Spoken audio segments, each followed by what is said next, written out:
Mr. Khan, you're very welcome to RT International. Thank you for your time today. My pleasure. On both a political and human level, it's been an extraordinary and, I imagine, stressful week for you, culminating today in an Islamabad court extending a no-arrest bail for 7 more days. So, firstly, how are you? Well, in some ways, it's the best of times. And some ways, it's the worst of times. Why is it the best of times? Because since I left office 4 months back, never has there been such a public response for any political party as it is for my party today. So in that sense, you know, it's for us, for a political person who's struggled for 26 years to raise awareness amongst the public, I think it is one of the best times for us, for my party, for me. It's very satisfying to see a politically aware public understanding issues, coming out on streets by themselves to stand up for their rights. On the other hand, it's a bad time in Pakistan because we are descending into fascism. We have a government which has no credibility amongst the people. We call it an imported government. The economy has tanked. Inflation has gone through the roof. It has lost all credibility. And so it is compensating by the lack of credibility, by imposing this draconian measures on us. They're clamping down on the media. They're clamping down against journalists. They've instituted various cases against me. One of them is a terrorism case, which is actually a joke. So it's bad in a way that the government is panicking. They're watching us grow in popularity. We swept the by-elections in the biggest province in Punjab. There were the 2 by-elections which we swept. So they're a bit scared, and that's why they're clamping down. Since your speech on Saturday, where the opposition is alleging that you threatened the police and members of the judiciary, they have essentially been labeling you a terrorist. On terrorism charges is what you would be standing on. As someone who led the country just months ago, what do you feel when you hear that allegation against you? Well, for your viewers, let me put it in context. One of the chief of my staff, of my office, he was picked up. He made a remark on television which was misconstrued as if he's trying to stir mutiny in the army. But it's debatable. He still hasn't got a chance to clarify what he said. He was actually talking about rule of law. They picked him up, they abducted him. 2 days, they kept him and tortured him. They sexually tortured him. So what happened was that this report is now in the High Court of the torture of this of my aide, which is Shabazz Gill. And so I made 2 remarks. I said we will not spare those people who are responsible, i.e. the police chief and his second in command. We said we would take legal action against them. And then there was this magistrate who, knowing that he was tortured, still sent him back to the police. So we said we would take legal action against both the magistrate and the police. Now, this does not constitute terrorism. But they're so desperate, they have made this into a terrorism case. They banned my live coverage on screen. And they're trying to ban me from politics because there's a case of contempt against me. So it is what I feel is desperation, because this does not constitute terrorism in any sense of the word. You asking to take legal action against those officials who allowed this torture which is banned in Pakistan. This does not mean that you're a terrorist. So, but it's their desperation. They are petrified that if elections take place, we will sweep the elections. That's what I was going to ask. Your supporters say this is all a campaign by the ruling leadership to remove you from the political landscape altogether. So who or what, in your view, is behind this campaign to silence you? Well, the government. The government is behind it because, they came in through a conspiracy, and the conspiracy was foreign-backed. And then what they expected was that once I was removed, I would lose all popularity amongst the public. Normally, when a government goes, people distribute sweets. So they expected that, this would just die down, my party would disappear, break up. But the reverse happened. People came out on the streets. Millions of people came out on the streets when I was removed, protesting against this. It's never happened in Pakistan before, that a government goes and people come out on the streets to protest. And then, as I said before, we had massive rallies. They tried to crack down on us, thinking that they would scare us.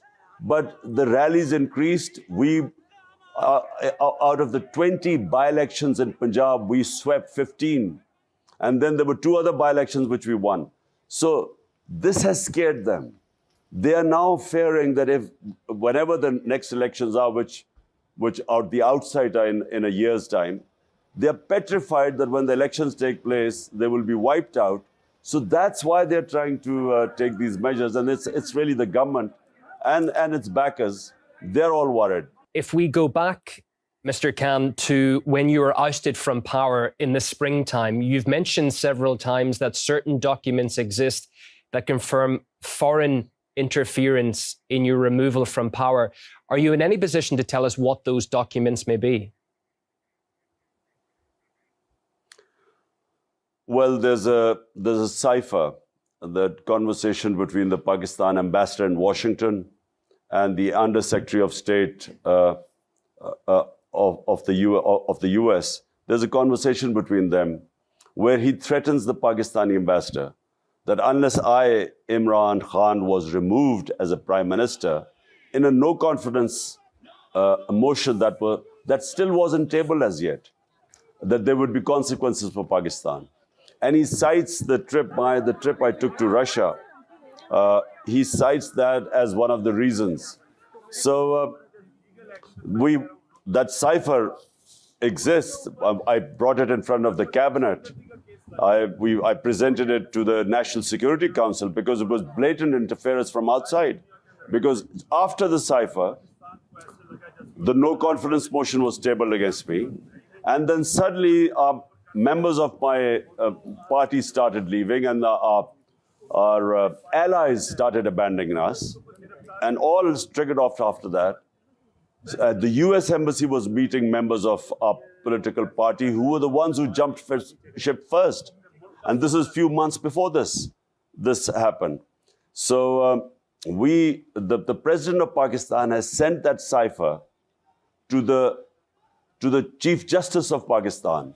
And he's asked him to conduct an inquiry into this foreign interference, into this regime change. The West has made many attempts to pressure Pakistan to change its neutrality on the Ukraine conflict.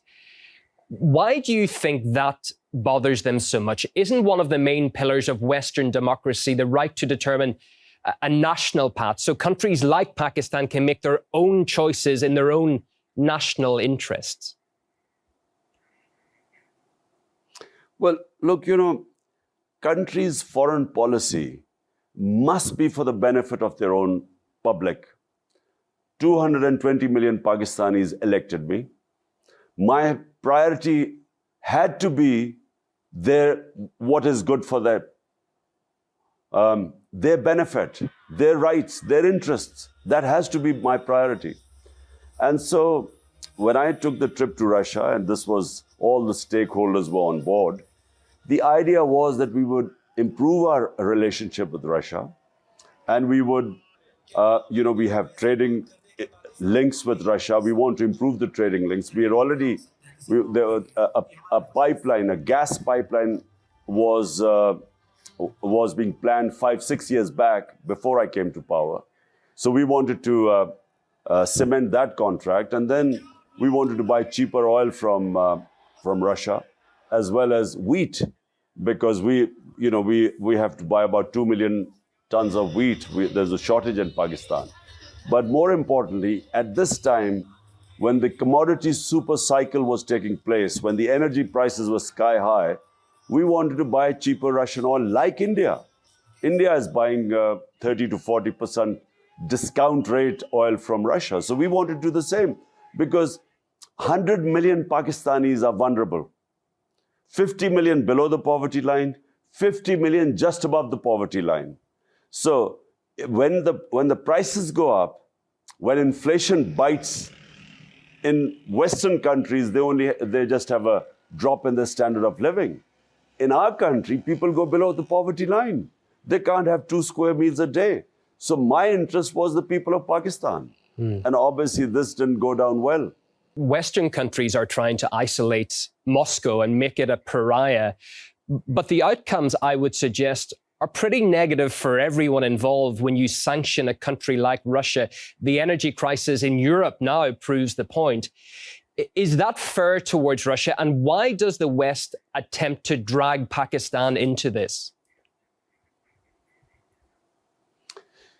You see, the problem, developing countries like ours, the problems we face, the biggest problem is that Western countries expect their problems to become our problems. So this is basically a European problem. It's not Pakistan's problem. What are Pakistan's problems? The Western countries don't consider their own problems. So for instance, there is a conflict between Pakistan and India about Kashmir. Since 1948, there's a UN Security Council resolution which makes Kashmir a disputed territory between Pakistan and India. And the people of Kashmir, through a plebiscite, were supposed to decide whether they wanted to be with India or Pakistan. And in the last 30 years, 100,000 Kashmiris have died in this struggle for independence. So whenever we go to world forums or we talk to the Western country leaders, we talked about what's happening in Kashmir, human rights abuses. India has taken away the statehood of Kashmir in 2019 August, and unconstitutionally, illegally, yet no one responds to this. No one thinks of sanctioning India, no one thinks of condemning India. Yet when this is a European conflict, forget about the morality of the conflict. But the fact is, it is not Pakistan's conflict. Yet they want us to take a position on this and condemn Russia. My point is that condemning Russia, you have to have the luxury to condemn countries on moral issues. We don't have that luxury. Condemning countries can cost our people a lot. It can push people below the poverty line. Therefore, we want the luxury to be neutral. And that's what we want, I think, and that's what India did. India is a strategic partner of the US, and yet it is trading with Russia. It's buying their oil, and it stays neutral. Can Pakistan withstand that pressure, though? Can it stand up and say, it's not necessary to choose sides, we're going to act in our own national interest first? That's what every country should have the right to do. If you have 100 million people who are vulnerable, they should become your priority. And we should be able to tell a superpower like the United States that, look, we would like to take positions, but unfortunately, our situation does not allow us to take positions. So allow us the luxury to be neutral. We became a partner, just for the RT viewers. We joined the US war on terror terror after 9/11. We became their partner. The total number of people who died in the Twin Towers, the tragic event, the terrorist attack that took place in Twin Towers, were less than 3,000. Pakistan, when it participated in the US war on terror, 80,000 Pakistanis were killed. Our country was devastated. 3.5 million people were internally displaced. We had over $100 billion lost to the economy. So Pakistan paid a huge price for participating in someone else's war. And my point is that we should not, countries which have huge amounts of poverty like our countries, vulnerable people, you know, who should be our main priority, we should not be forced into other people's conflicts. Is the fact that the West is blaming Russia for all of the energy woes around the world right now, is that a little bit too convenient? You see, frankly, I don't believe resolving issues through conflicts. Although, you know, there are two sides of the argument in this, in the Ukraine-Russia conflict.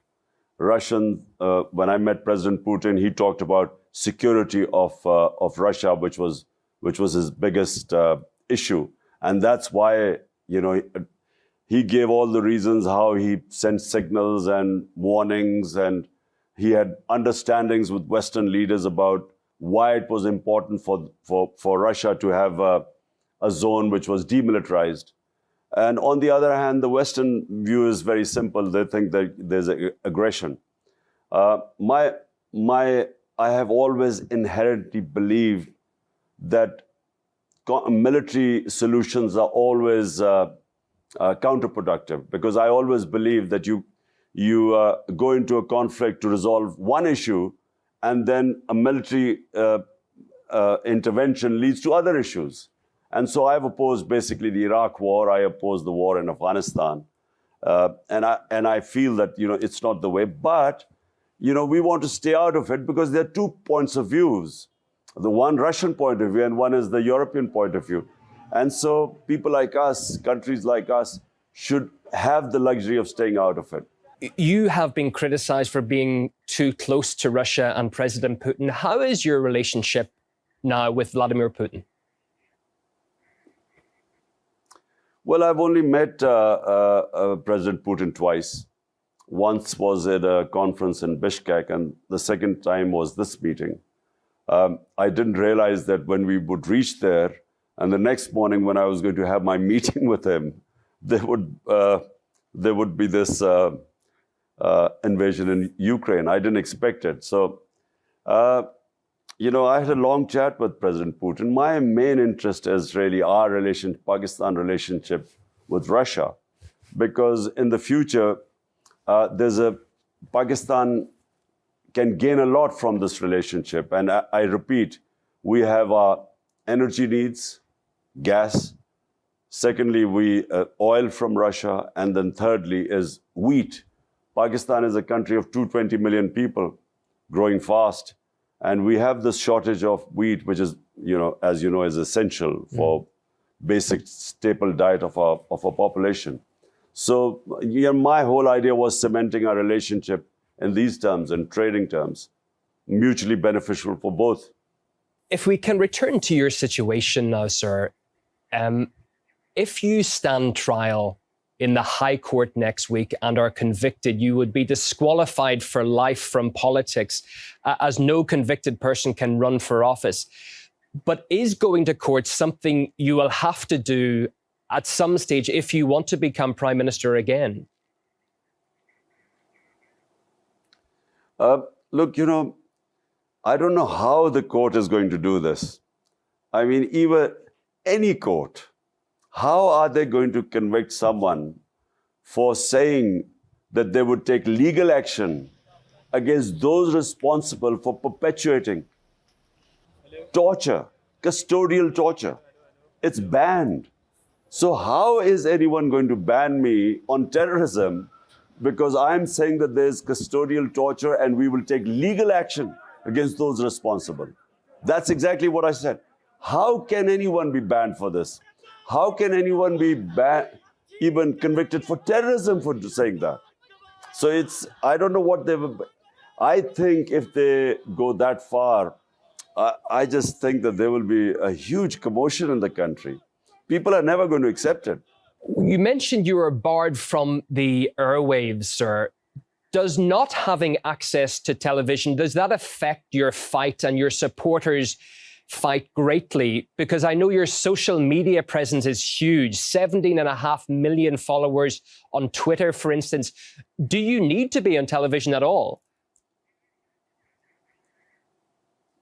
Well, social media, that's something which all fascist regimes that try to clamp down on information, it's very difficult for them to clamp down on social media. And they have tried. I mean, this government, during my speech, they tried to, they disrupted YouTube for a while because they'd banned me on television. So on YouTube, they tried to cause disruption. But it's very difficult. I mean, this lengths they will have to go to clamp down on social media is going to be very difficult. Even media, I think, for a while, for some time, they might just temporarily they've clamped down on it. But electronic media eventually depends on viewership. And the out of so many channels, the 1 or 2 channels that show us, their viewership goes through the roof. So the other TV channels are going to lose money if they don't show the party that is by far the most popular party, the only federal party in the country. It's just not, commercially it won't make sense to them.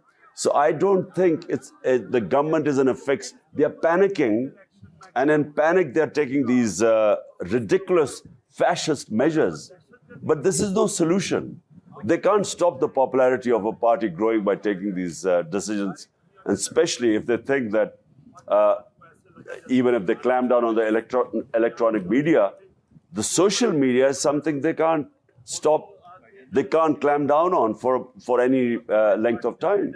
What will you do next week if that bail does not change and you're being forced to go to court? Will you go? Well, I have to go to court. I have got now this hearing on the 30th. So yes, I'll be going to court.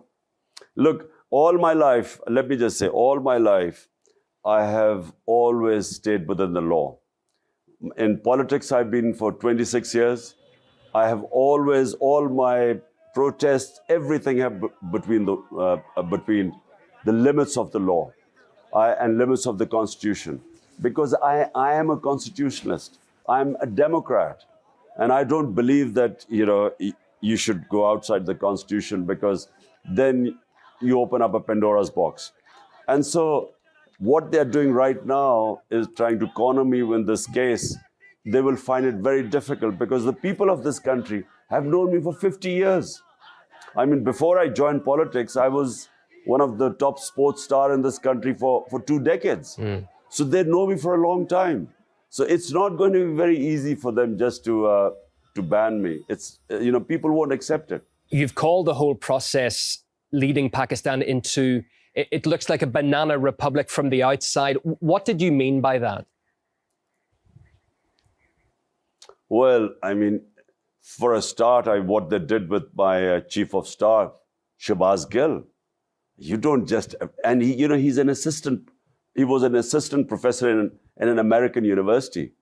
So he was just picked up, abducted, and tortured, and then sexually abused. So this, doesn't happen in civilized societies. But the worst thing is that, when I wanted to have legal proceedings against the police and those who were responsible, they then slapped this terrorism case on me. This doesn't happen in a civilized society. So that's what I meant by a banana republic. We're descending. These guys, this government of crooks. By the way, 60% of the government is on bail, on corruption charges. So they are so desperate that they are taking all these measures, which is taking Pakistan and making it into a banana republic. But are you not concerned that the amount of your followers on the streets constantly is going to make that situation worse? Look, I mean, if they take a ridiculous step, how would I know what the followers would react? But all I know is that the night they were going to come to arrest me, thousands of people just appeared outside my house and surrounded my house. And not just there, in cities, thousands of people just came out on the streets. So, you know, because they know, I mean, the people know what is going on. The level of political awareness is so much because of social media, because of the mobile phone. Everyone knows what's going on. So the response was immediate. The moment my arrest warrants came out, the response just was immediate in the streets. So, you know, if they go the same direction, I can't say what will happen, but I feel that there will be immense, huge, unprecedented street protests. And do you think that the current government is going to try something else to clamp down on your supporters, to silence those people? Well, they already have, you know, on 25th May when we were conducting a peaceful protest. I mean, the sort of clampdown, they put thousands of people in jail. They raided people's houses at night. It's never happened before. You know, it was like as if we were terrorists. It was a peaceful protest. And, you know, when I was in government 3.5 years, there were 3 times they were sort of sitting in Islamabad against my government. We never stopped anyone. We never charged any people. We never put people in jail. But this government, you know, on 25th of May, which was a black day for us, they really, I mean, they injured people. 2 people died. So many people got injured. And they put people in jail. It was a proper clampdown. So that's desperation.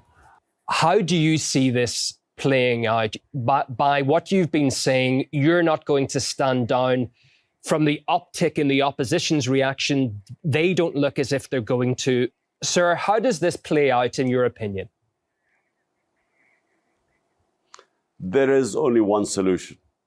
At the moment, our economy has gone down. We have unprecedented inflation, what is called the Consumer Price Index. When we were in power, and remember, this is despite the commodity super cycle all over the world, ours was 16%. Today, the Consumer Price Index has crossed 42%. So inflation has gone through the roof. People are hurting. The electricity prices, you know, when the electricity bills came, there are protests going all over Pakistan. People can't afford electricity. It's again more than doubled since we left. In 4 months, it's more than doubled. So the inflation has hit the sky. Economy is tanking. Our exports are going down. You know, there's unemployment now because the industries are closing because of these heavy costs and unpredictability.